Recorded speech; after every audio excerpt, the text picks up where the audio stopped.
Hey everyone, this is Joe from Excel by Joe. I haven't done a video in a while, so I wanted to create one. I actually want to get back into making more videos. And in this video, I just want to kind of show how I create my own, just how I see last year's rankings for NFL football, just on best ball. So before we get into it, if you like this video, if you can maybe leave a comment or click the like button on the video, that'd be great. And let's get into the video. So, if you don't know what best ball is for NFL, it's mainly you just draft the players and then you just let it go for the rest of the year.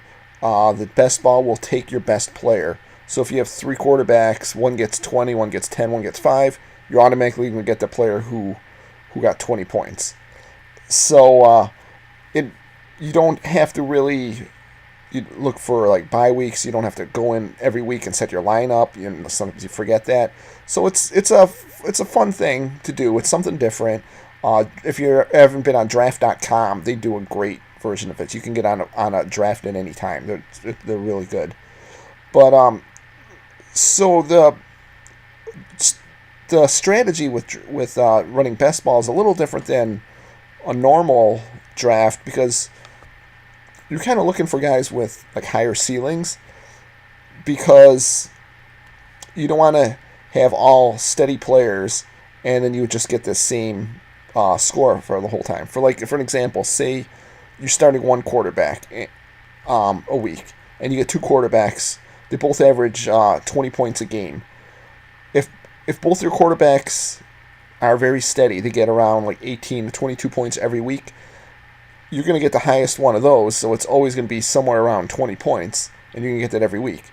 If you get a guy who averages 20 points, but one week scores 30, the next week scores 10, those weeks when he scores 30, you're going to get a lot of points, and those weeks when he scores 10, the other quarterback, if you get a steady player with them, on average will get 20, and then you'll get the 20 points. So you're going to get more points getting those guys who have like the boom and bust style, which if you play best ball, I mean, a lot of people know this and it's not like something new, but it's sometimes hard to find those guys who are the high boom and bust players. So what I'm going to do in this video is just kind of show you with Excel how I did last year's rankings from 2017, and you can kind of see how they rank this in standard format compared to best ball rankings.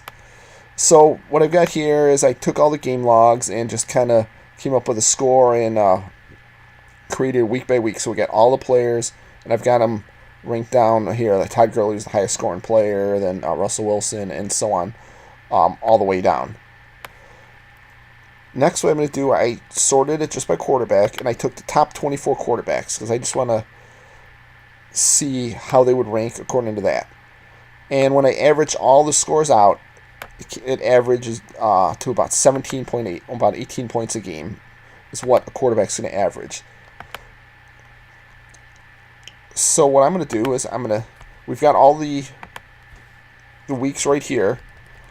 I'm going to do a best ball week. So I'm going to set all 17 weeks right here to the right. What they would get for best ball if we had, say, Russell Wilson plus a guy who averaged, say, that 17.8 points, and just an average steady quarterback. I'm going to do that for each quarterback, Cam Newton, Tom Brady, all the way down, and then kind of compare the ranks. See, like right now, here's the rank. Russell Wilson's 1, Cam Newton's 2, all the way down to 24. Well, then we'll end up seeing what the best ball rank is. So right now, to do a function, we're going to do equals max, and the score is going to be what he had in week 1 or 17.8. So here's our function. What it's going to do, this max function is going to look at cell C2 or 17.8 and enter whichever the highest number is. So we scroll back over, you'll see that it was 17.8 because that's higher than week 1. If we go week 2 and week 3, you should see 17.8 and then 33.5.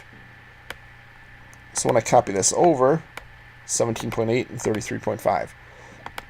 So now what I'm going to do, I already did this on some of them, but I wanted to show you how I made the formula. So now I can just copy it all the way over to week 17 and copy it all the way down. So now if we look, see Russell Wilson got you 338.8 points in standard. If you had him in best ball with another just a steady quarterback, steady average quarterback, he would have got you 396 points. So now the next step is to do a rank. So we want to rank these players to see how they compare against the normal ranks. So best ball versus normal rank. So I'm going to do the function rank. It goes rank. What number are we ranking? I'm going to scroll over to here to our total points. And then what's the range? It's just the whole column. So it's going to look at this 396 compared to all these other numbers and tell me what number does it rank. Put the end parentheses, and it ranks number 1. This is just a sum. W2 to AM2. So this column is just a sum, so it gives you the total. So now, if we're going to take this, I'm going to copy this rank down. And now here's the new rank. So see, Cam Newton was number 2 in normal, but if you look at him number here, 373 is third. There's actually 374. Carson Wentz at 374. So if we're just looking at what some of the biggest differences are, Matthew Stafford, normal rank was a 6, best ball rank is 11.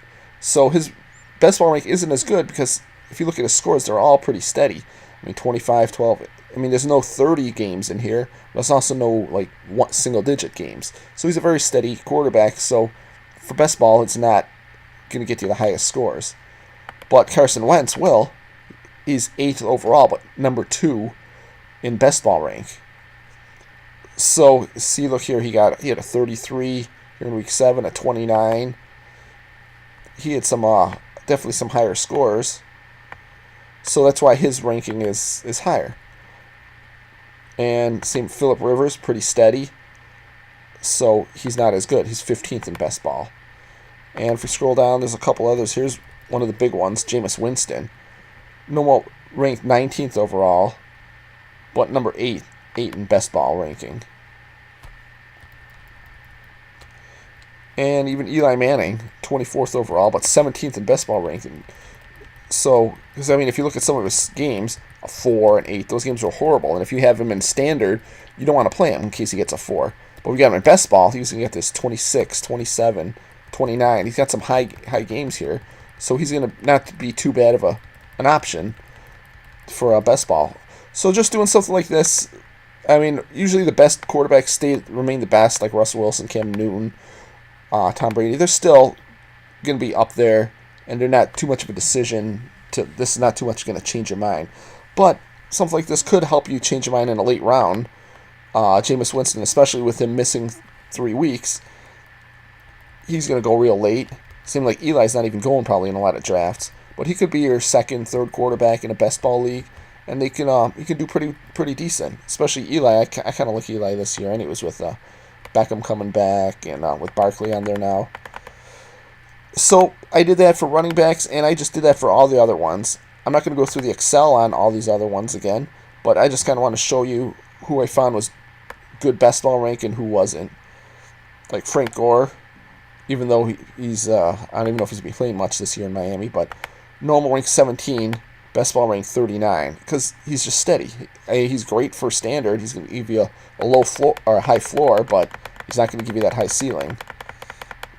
If we keep scrolling here, Joe Mixon again wasn't that great in best ball, but Kenyon Drake was. He had a string of weeks of around 20 points. Rex Burkhead was pretty good. He's a pretty good best ball. It's probably a good, very late round draft pick.